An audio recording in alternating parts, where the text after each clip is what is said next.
Revelations with Bevy Smith. Cool me down. I'm feeling so exotic. One. Now. I'm hotter than the tropics. Take Mr. me there. Worldwide. Oh, my Cuba, baby, let's go. Priyanka. Love me all the way to Rio. Daisy girl. I'm feeling so exotic. Hello, lovers, and welcome back to Revelations. I'm your host, Bevy Smith, and I'm feeling so exotic because I'm here with one exotic diva, darling. I'm talking about singer, actress, beauty queen, model. I mean, she does it all. I'm talking about none other than Miss Priyanka Chopra. Welcome to Revelations. Thank you so much, Bev. Thank you for having me. Oh, no, it's my pleasure, darling. You know I'm a very big fan because you are exotic, and yet you've gone fucking mainstream, and you're letting these people know. It's not going to be exotic in a minute. Cause You know, that's what I say. I said I can call myself exotic. I Right. just don't like the fact that someone else calls me exotic. Exactly. Because what you really are is just a beautiful woman who's very talented. And that should be able to stand on its own. Yeah, that's how I always, like with all my choices in my work and in my films and TV, I've always tried to be a lot more than the box that I'm supposed to be put into, whether that's being exotic, whether that's ethnic, whether that's, you know, what, as a woman too. Yes. But I like doing parts which are path breaking and not like, you know, the Indian girl who's just the smart engineer, Right. or which is what I wanted to be, by Right, the way. exactly. But that's not the point. Yes, exactly. But you know what, though? I think it's okay that you wanted to be that. Yeah. And you can probably still go back and be that Yeah. if you wanted to. But you also had these other creative urges. Yeah. And thank God, or whoever the folks worship, thank God, thank the higher deity that you were able to pursue those other things. Absolutely. Because we're all better for it, you know. Yeah. And, You know? and it's so amazing how blessed are we to go to work every morning and love the jobs that we have. Yes. And to be able to feel like, okay, this is the creative side of me and I can do this and I can do that. Like Yes. I produce too now. And, Yes. you know, just being able to push myself, and I feel extremely privileged and blessed. Yes, and you are, darling. And you're very blessed to be a part of Baywatch, the movie. Yeah. I got to tell you, though, Priyanka, when I heard they were doing this, I was like, okay, they're about to muck this up. That's what I thought Right? too. I swear to you, when the script came to me, I was like, this is going to be like, oh mess. shit, this is going to be a mess. How can you remake Baywatch in 2017? Yeah. But then I read the script. And you guys did a great job. I could not stop laughing. Yeah. So this movie, for everyone who knows what Baywatch was, is it takes the spirit of Baywatch, which is, you know, the camaraderie and team player and all of that, and ties it up in a really dirty, rated Yes. R, naughty sort of ribbon. And, Yeah. you know, that's what makes it fun. It's laughing at yourself. It's cheesy, but the right kind of cheese. Yes. It's sassy. It's simple. And it's just a funny movie. It's a silly movie. It's a funny movie. It's a super great, funny- It's a great summer Yeah, blockbuster it's film. what you need to start your summer with, because it's like, all right, you're going in to have fun, 3 hours of laughing and coming out. Yeah, and you get to play a villain. Yes, Which- I play the bad guy. You play the bad guy, which in itself is a departure, correct? Because you don't often, we've not seen you in America as a bad guy, as a villainous, and you are like, there's nothing really likable about you except that you're beautiful and, you know, in the film, but you're really a horrible, heinous It's character. great, It's isn't great, it? right? It's liberating to be It's the bad amazing. I love the idea. This film was actually the bad guy was written for a man. It was called Victor Leeds, my character first, and that's what excited me the most. Yeah. And then second of all, I love the fact that she wears couture and diamonds on the beach. She wears high heels. She's so absurd. guy. Yes. She's so fabulous. Yes. Like she can think of anything. There's a stool that comes out for her Right, to stand on the exactly. sand. And to make a proclamation. That was so Yeah. funny to me. She makes a proclamation because everything is so like larger than life. Yes. It's great. She Yeah. was so much fun. And you got to work with two of the hottest hunks in Hollywood. I did. Dwayne "The Rock" Johnson and Zac Efron. Which, by the way, now what was going on with Zach's Such a abs- hard life. Oh, such a such a hard life. difficult I life. know, girl. Just being around struggle all of is that. real. The struggle is real. Zach's. That was not a six pack. That was like a 47 pack. It was crazy how many Listen, abs he has. I have so many girlfriends and friends around the world who were like, wait a minute, is that even real? So I did a little inspection. Okay, just for science. Just for like all my friends who were asking me saying, how can that even be real? Right. So our first scene that we did together, I was like, while we were having a conversation, my eyes would keep going down to his abs just to check. You know how with girls, you usually look at their boobs. I was looking at Zach's abs and I was like, wait, are they real? But they're real. And this is a revelation for the world. They're absolutely real. They're absolutely real. Yeah. And he's spectacular. He's a specimen. And they both, Yes. everyone on that movie, by the way, they had such a discipline when it came to their bodies. It's not easy to be in a swimsuit for 15 hours a day for 4 months on a beach all the time. Yeah. I got hungry watching them work out. And you were actually able to be draped in fabulous No, garments. yes. I mean, you still had to be hella sexy with a rocking bod, but you were able to have a cheat day every now and again, right? I could do pizza here and there. Right, here and there. Yeah. But it's a really great, entertaining, fun romp of a film. Yes. So, and I'm happy That's to a good word. It's a romp. It's a romp. It's a romp, right? And it made me happy to see you in that role because, also because you're on Quantico, which is such a big deal. I don't think we've ever seen a woman of East Asian descent lead a show on one of the big networks, right? We've never seen this. No, we've never seen. So you're the first, and you're also still the only, correct? Yeah, I mean, I'm the one who is from India who happened to do it. But we have Mindy Kaling. Yes. We have you had Aziz Ansari. Yes. South Asian descent. It's so funny. We were at the Met Gala, and I love telling the story because it's just so funny and puts things in perspective. So South Asians are sort of 1/5 of the population of the world's population, just by sheer population, right? Exactly. And we were at the Met Gala, the after party. Aziz Ansari comes up to me and he's like, "Oh my God, Priyanka, it's so cool. Like, I was at the Met Gala 7 years ago and there was just like 2 of us and now there's 7. Yes, exactly. And I was like, yeah.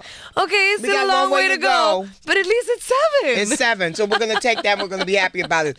Speaking of the Met Gala, you were one of the few that got a rave review. Thank There was you. no one that didn't like your Ralph Lauren, totally revamped, revised trench coat dress. Yes. That was magnificent. Thank you so much. So even though you're a former model and everything, but were you even a little bit nervous about coming there and being on the Oscars of fashion? Like, that's a big deal. Yes, it was my first year coming to the Met Gala too, and I just knew that today is the day to be fashion forward. Yes. And I wanted it to be a little rebellious. I wanted it to be not conventional if Yeah. I was going to do it. There's no point of coming to the Met Gala just In a being pretty dress. Yeah, in a pretty dress. It's boring. And I love that Ralph Lauren was so excited about making this trench coat dress. Initially, when they told me, I was a little nervous. I was like, what do you mean I'm going to go to the Met Gala in a trench coat? Right. It made no sense, but my stylist Christina is amazing, and she and Ralph Lauren, they sat together and explained to me it's apparently the longest trench coat in the world. I love it. That's what the internet Right, told exactly. me. But it was really exciting, and I wanted it to be like a boss move, and I'm just really glad it got interpreted that way. Yes, and that people actually really did receive it. There was so much, there was a lot of conflict this year because Comme des Garçons is it's a difficult thing to interpret because Yeah.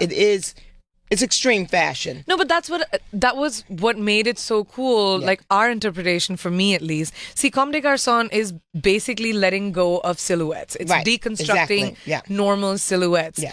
And I love the fact that this trench coat, which is something that all of us own, Yes. can become such a fashionable gown with a collar that stays up. And I guess that was Ralph Lauren's interpretation of it, and it was just such a cool departure from what you'd expect. It was a cool avant-garde moment. Yeah.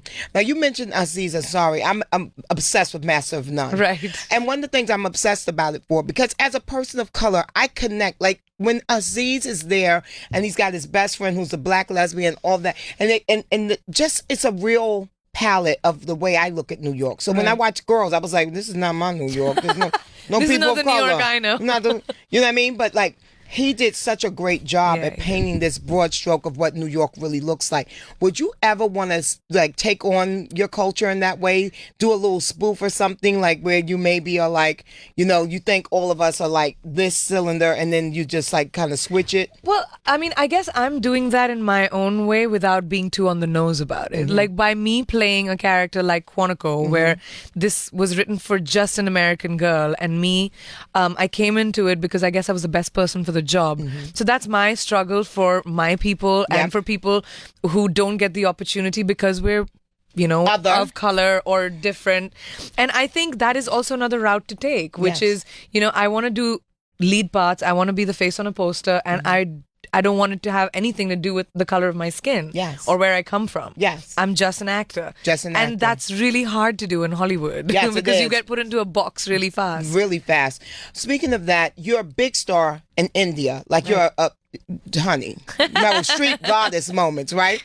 So I know that you played a wide range of different types of roles in India. And I came upon one, Mary Kom, who was a female Indian boxer. You played that role, yes? Would you ever want to maybe kind of bring something like that to America and just kind of like expose us? Because, you know, you think about a movie like Hidden Figures. Right. You know, before that, we didn't even know there were 3 black women who helped put a man on the moon, right? Can you imagine? Right. I was so shocked, and it's amazing that we didn't know that. Absolutely. Yeah. As a producer, filmmaker, and as an actor, I want to be able to bring stories from around the world to global entertainment. Yes. The thing with Indian films are they're in Hindi language. Okay. Hence, they don't have the exposure that Hollywood movies have because it's in English language. Right. But I would love to create world movies, which I'm also working on right now. I'm developing 2 actually. Which are world movies about people who just happen to be of Indian descent Right. or of wherever in the world, but stories of people who've achieved greatness, Yes. you know, and I am actually developing 2. Good for you. Yeah. You should be. Ow.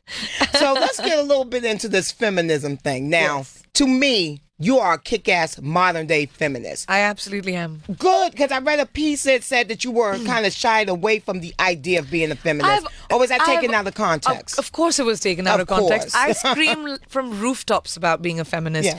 And feminism has got such a bad name Mm-hmm. today where people think, you know, feminists are women who hate men, Yes. who want to berate men, we Right. want to make them look bad. Absolutely. We're not even competing with them. Right, exactly. We're just saying give us the same opportunities that men have enjoyed for so many years without judging us. Yes. That is all feminism stands That's for. right. Let us take our own decisions and don't judge me for and it. don't judge me for it. Yeah, and feminism needs men. Yes. I'm an extremely proud feminist, and which is why my character in Baywatch, she might be an evil bitch, Right.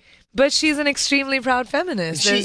Yeah, there's She's a line. just as mean and snarly and Yeah, just she's heinous just- as a male villain. She's just narcissistic. Yes. Exactly. And in the movie, Zach looks at me and he goes, "You're crazy, lady." And I turn around and tell him, I said, if I was a man, you'd call me driven. That's right. There you go.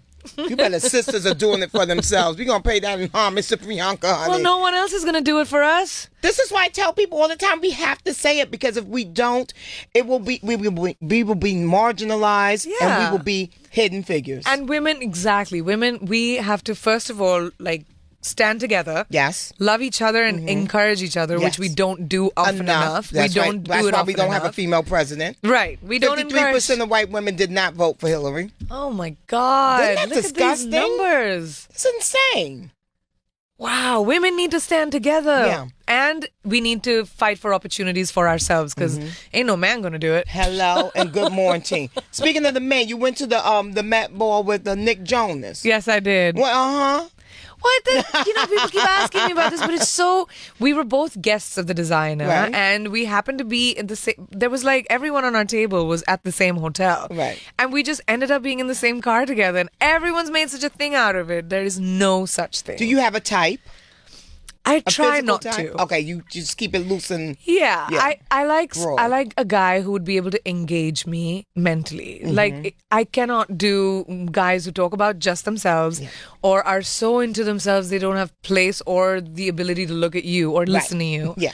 So if someone can make me laugh and is smart enough to be able to keep me engaged, I would totally be into that. So- doesn't have to have muscles and like So the nerd should come calling. yeah, he should just be confident enough. Okay. Confidence is what is. I find confidence in a man so sexy. It is indeed. And confidence in a woman like you is incredibly sexy, my love. Thank you, you. Priyanka Chopra, for being on Bevelations. And I want everyone to make sure that they go out and see my girl in Baywatch. It's opening Thursday, May 25th. You don't want to miss it. Like I said, it is a fun summer romp.